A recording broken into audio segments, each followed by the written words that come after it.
मस्त वातावरणात काहीतरी अगदी गरम आणि खुसखुशीत खावं वाटतं. त्यासाठी 1 वाटी गव्हाचं पीठ, पाव वाटी डाळीचं पीठ, भरपूर कोथिंबीर, लसूण, मिरची, जिऱ्यांचा ठेचा, थोडीशी धने पावडर, जिरे पावडर, 1 चमचा पांढरे तीळ, 1 चमचा ओवा घालून ना मस्तपैकी सगळं मिक्स करायचं. थोडी हळद घालायचं. हे सगळं चांगलं मिक्स झालं की थोडं थोडं पाणी घालून आता चांगली अशी कणिक मळून त्याची चांगली कणिक मळून घ्यायची.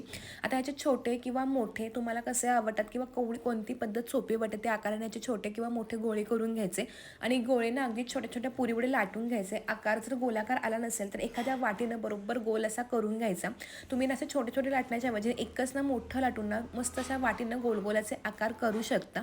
आता हे सगळे आकार काढून झाल्यानंतर इथं कढईमध्ये तेल गरम करायला ठेवलं. मस्तपैकी या छान टम्म अशा तिखट मिठाच्या पुऱ्या फुगतात.